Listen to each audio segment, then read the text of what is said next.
Direito Civil, nossa segunda aula de Direito Civil. Já falamos sobre emancipação, já falamos sobre personalidade jurídica, dos nossos primeiros e segundos blocos. E agora eu tô querendo recapitular um pouquinho do que a gente já falou, para a gente poder entrar nos institutos assistenciais. Então, veja bem, tratamos da personalidade, nas suas duas concepções, ou seja, os direitos da personalidade e a personalidade jurídica, direitos da personalidade adquirido com a concepção, personalidade jurídica adquirido com o nascimento, com vida, e a questão da capacidade, que por sua vez também se divide em duas, a capacidade de fato e a capacidade de direito. Capacidade de direito, quando que ela ocorre? A partir do nascimento com vida. Então, tanto a capacidade de direito quanto a personalidade jurídica ocorrem, elas se iniciam com o nascimento com vida. Então, todas as pessoas têm capacidade de direito, independentemente da idade e da sanidade. Então, veja bem, a partir do nascimento com vida, todas as pessoas têm capacidade de direito.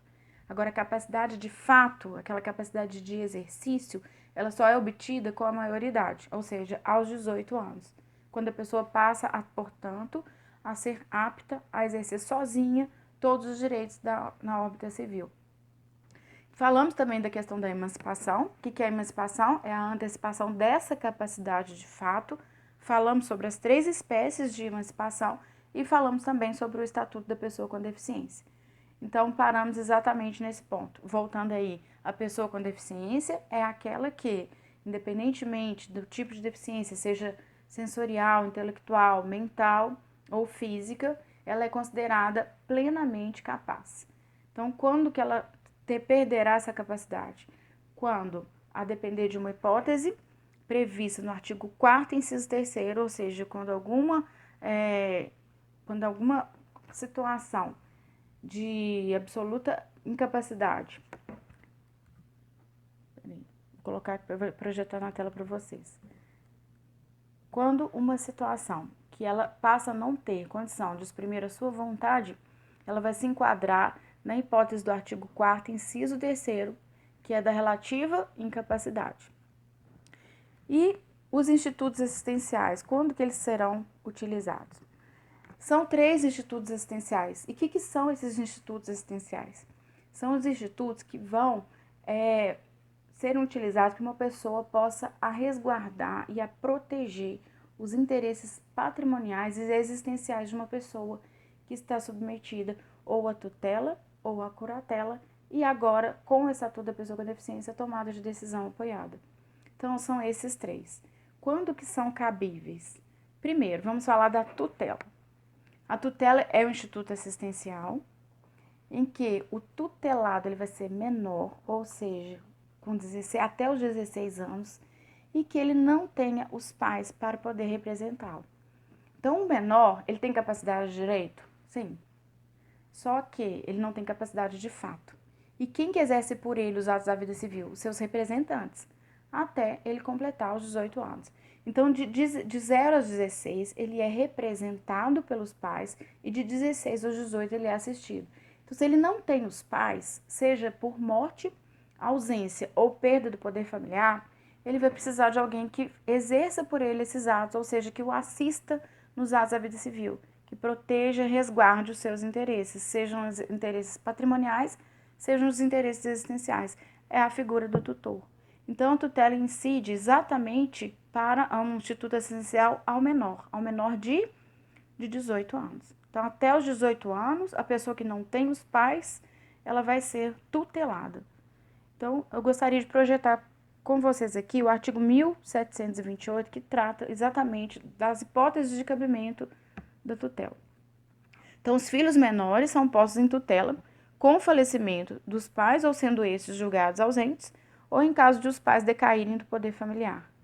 Então, veja bem, falecimento de ambos os pais, porque, obviamente, se ele tem o pai ou a mãe, ou o pai ou a mãe que vai exercer por ele, né, os atos da vida civil, que vai representá-lo. A ausência de ambos ou a destituição de ambos. Então, essas hipóteses, elas são conjugadas. Vale dizer, às vezes o pai é ausente, a mãe falecida, a pessoa, o menor que não tenha ninguém para representá-lo ou assisti-lo, ele vai depender de uma pessoa denominada o tutor. e ele vai ser submetido à tutela, ou seja, ele vai estar na condição de tutelado. E é o juiz que vai nomear dentre aquelas pessoas previstas em lei. E quando que, portanto, se extingue essa tutela? A tutela, veja bem, se é um instituto assistencial do menor, quando ele atinge a maioridade, ele, portanto, o quê? É uma causa automática extintiva da tutela. Então, a maioridade, como a gente viu no bloco anterior, a questão da emancipação, o tutelado, se for emancipado, extingue, portanto, o quê? A tutela. Porque uma vez antecipado, e o que é emancipação? É a antecipação da capacidade de fato, ele não precisa mais se valer do tutor. Então, ele vai ter o tutor para exercer por ele os atos da vida civil até ele ser emancipado. Aí cai naquela, voltando um pouco, cai naquela segunda hipótese que a gente viu de emancipação, que é a hipótese judicial. Então, um menor que tenha 16 anos, para ser emancipado ele tem que ter pelo menos 16. Um menor que tenha 16 anos e que vai ser emancipado judicialmente com a oitiva do tutor, o tutor vai ser ouvido, ele se torna, portanto, o quê? Emancipado, apto a exercer sozinho os atos da vida civil. Então, nessa condição, extingue-se a tutela. E também a adoção desse menor ou o reconhecimento da sua filiação são causas, portanto, extintivas também da tutela. Então, essas são as causas que extinguem, portanto, a tutela. Eu queria ler com vocês também o artigo 1764, que extingue a função do tutor, porque o tutor ele não é obrigado a servir sem prazo determinado. Ele tem um prazo de 2 anos. Então, veja bem, voltando aqui na tela, as causas que extinguem a função do tutor. A expiração do termo, uma recusa superveniente, que são as hipóteses legais, que às vezes ele tem mais de 4 filhos, uma das hipóteses, né? Ou a remoção do tutor. São causas previstas no artigo 1766, por negligência, prevaricação, incapacidade superveniente. Então, o prazo a que ele é obrigado a servir, lembrando, de 2 anos. Ok? Bom, e a curatela? A curatela é o seguinte, é um instituto assistencial que tem exatamente os mesmos propósitos que a tutela, para resguardar os interesses existenciais e patrimoniais de uma pessoa agora maior.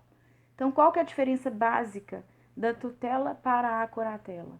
Que a tutela incide até os 18 anos e a curatela dos 18 anos para frente.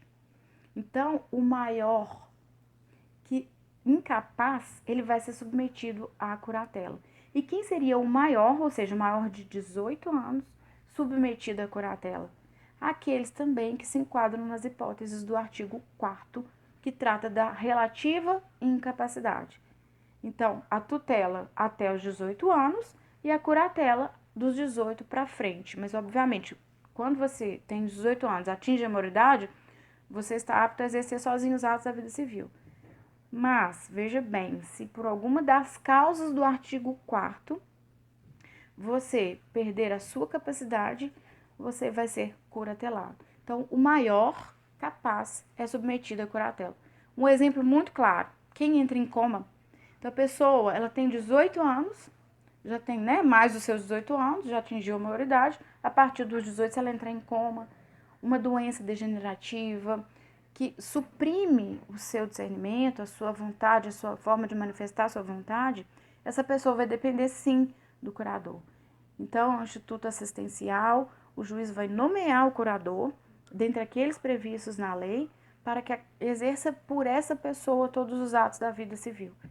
Então, lembrando, o maior incapaz, ele é submetido à curatela, nas hipóteses do artigo 4º, salvo do inciso 1, que trata da idade. Porque a relativa incapacidade prevista no artigo 4º, inciso 1, lembrando, é aquela de quem tem 16 aos 18 anos. Agora, a partir do segundo, ou seja, os ébrios habituais ou viciados em tóxicos, os pródigos e as pessoas que por causa transitória ou permanente não possam exprimir a sua vontade, essas 3 hipóteses, elas podem vir a ser causa de curatela, ou seja, da pessoa maior, mas que é incapaz e submetida, portanto, à curatela. Então, os maiores de 18 anos, eles são submetidos, portanto, à curatela. Eu quero colocar aqui, só projetar na tela aqui, que eu destaquei para vocês aqui o artigo 1767, que trata exatamente disso que a gente falou. Quem pode ser submetido à curatela? As pessoas que estão sujeitas à curatela estão previstas nesse artigo. São aqueles que, por causa transitória ou permanente, não possam exprimir a sua vontade, os ébrios habituais, os viciados em tóxicos e os pródigos. Lembrando que os pródigos, na verdade, eles são aquelas pessoas que dilapidam o patrimônio de uma forma totalmente incontrolada e que os leve à ruína. Então, a pessoa que é, né, não um mero consumista, uma pessoa que realmente gasta todo o seu patrimônio de modo a não conservar para sua própria subsistência, a pessoa que vai ser arruinada, levada à falência, à insolvência total. E para isso ela precisa de alguém que administre o seu patrimônio. Então, o pródigo, ele vai ser interditado e o curador é que vai exercer, proteger os interesses patrimoniais do pródigo, não os existenciais. Aqui o pródigo, a prodigalidade se limita exatamente só à questão do patrimônio. Então, exatamente a função do curador na questão do pródigo é auxiliá-lo nos atos patrimoniais, de cunho patrimonial. E quem pode ser o curador? Quem pode ser o curador? Estão lá no artigo 1775, que eu quero projetar aqui na tela com vocês. Lembrando que pode ser o cônjuge ou companheiro, desde que não separado de fato, o pai ou a mãe e os descendentes. Lembrando que, na falta, né, dos descendentes, entre os descendentes, ou seja, entre filhos e netos, ou entre os próprios filhos, os mais velhos, os de graus mais próximos, eles precedem aos remotos. Então, havendo filhos e netos, por exemplo, quem tem preferência em ser o curador? Vai ser o quê? Os filhos. Ok, pessoal? E na ausência de todos, é o juiz que vai escolher. Bom, e para finalizar, a tomada de decisão apoiada. O que é esse Instituto da Tomada de Decisão Apoiada? Só lembrando, é um instituto também assistencial e que ele vai ser utilizado pela pessoa com deficiência, que a depender da sua necessidade, da sua própria necessidade, ele, por vontade própria, ele vai eleger duas pessoas nas quais ele confie para poder auxiliá-lo nos atos da vida civil. Então, lembrando que a pessoa com deficiência, ela é plenamente capaz. Ela não perde a sua capacidade. Ela só vai ter, a depender da sua vulnerabilidade, da sua necessidade, exercer e eleger essas duas pessoas para auxiliar nos atos da vida civil. Então, são os chamados apoiadores. Então, os apoiadores, eles vão participar dos negócios jurídicos que essa pessoa com deficiência venha a estabelecer, celebrar com terceiros. Então, normalmente, são negócios jurídicos de cunho patrimonial, não são atos existenciais. Então, esses atos de cunho patrimonial, negocial, é aí que vai incidir a tomada de decisão apoiada.